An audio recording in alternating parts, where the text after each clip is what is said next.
is the module is Connect with Storytelling. The project title is Not So Famous Last Words.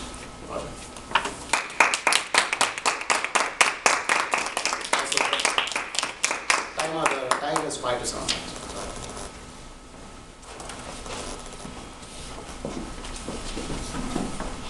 Strippers are good people too.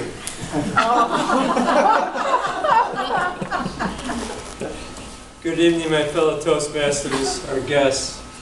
You probably never thought you would hear that in a Toastmasters meeting.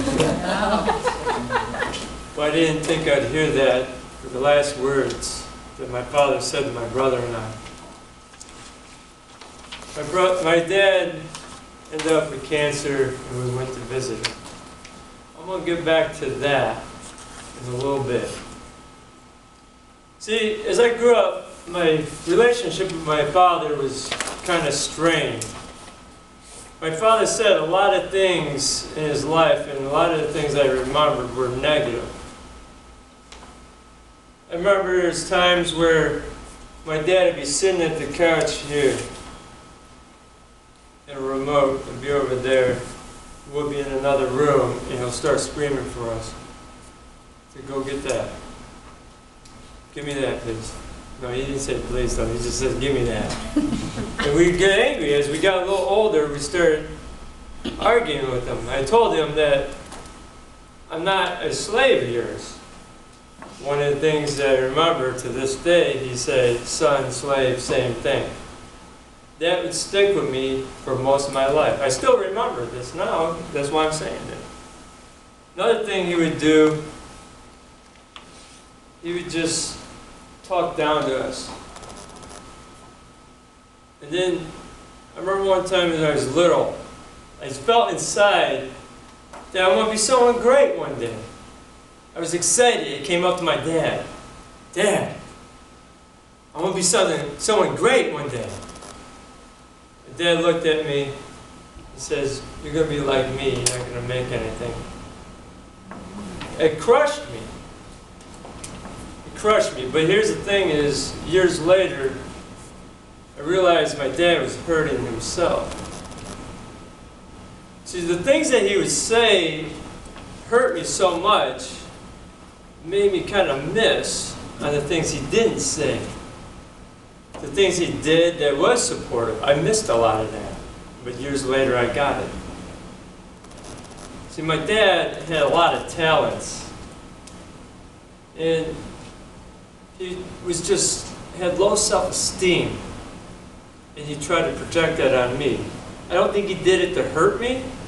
I think he did it to try to protect me from letdown, because his father was hard on him. I remember one time, or not just one time, many times, when I cried, my dad tried to make me a man and says, real men don't cry. But as he got older, he started crying at movies. I go, Dad, real men don't cry, huh? No, real men do cry for the right reasons. Now, some of the things that I love today, like speaking, I got that from my father. Music, I got that from my father. My father was talented. He could write songs.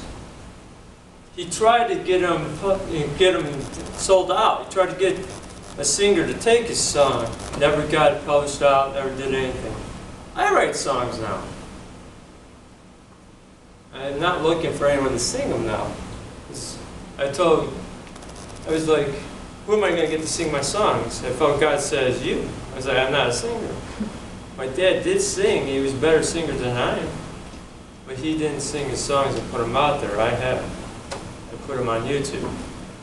Another thing is the martial arts.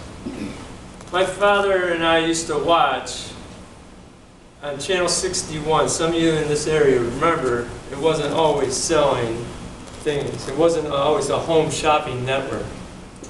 They played Saturday morning Kung Fu Theater.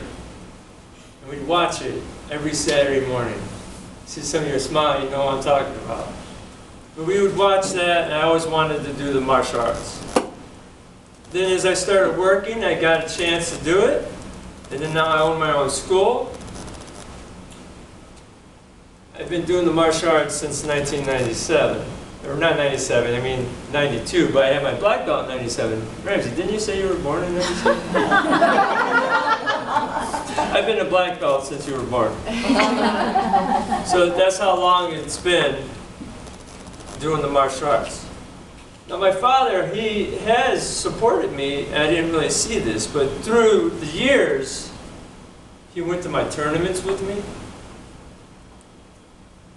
Even though we didn't get along living together, once my mom and dad split, and I didn't live with my father no longer, I got along better with him. I was like, wow, we get along when we see each other.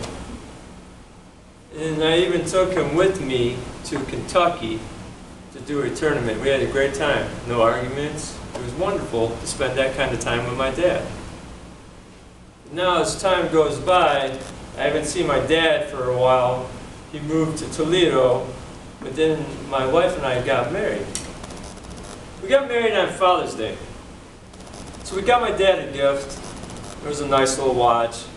We presented it to him.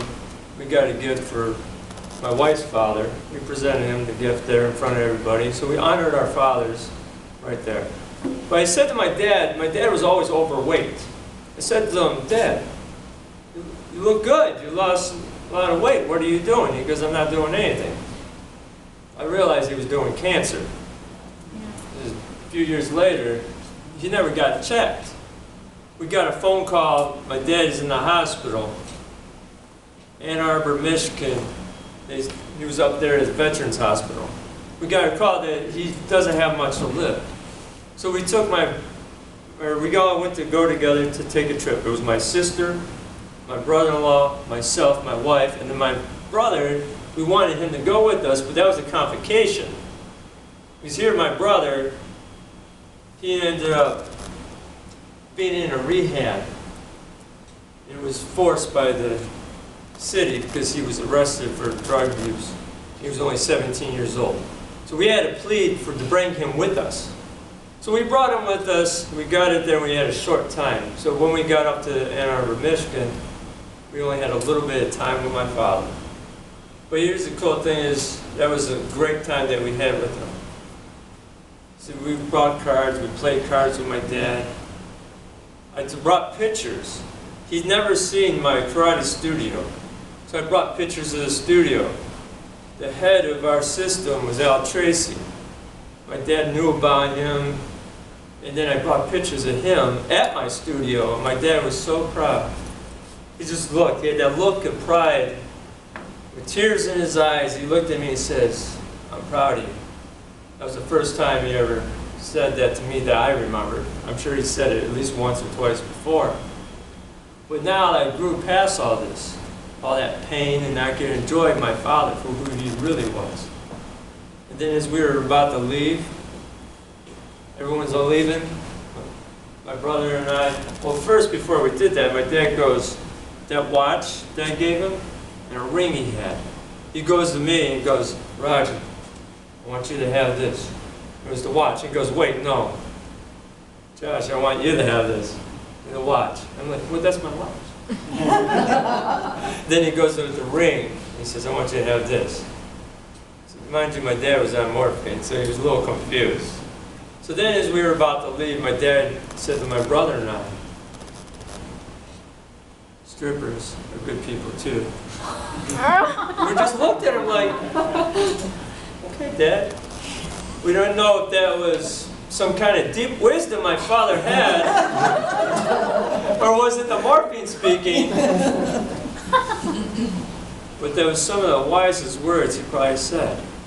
Because here's the thing is, everybody could be a good person, they just make bad choices.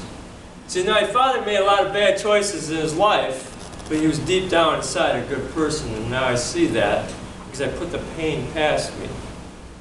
And I can see the good person in my father. And the moral I got out of that is, don't judge people. Love them right where they are. And you will see the greatness that could be in them. See, the greatness I didn't know I had, and my dad didn't see it, was what he installed in me. It's coming out now as I speak. Toastmaster.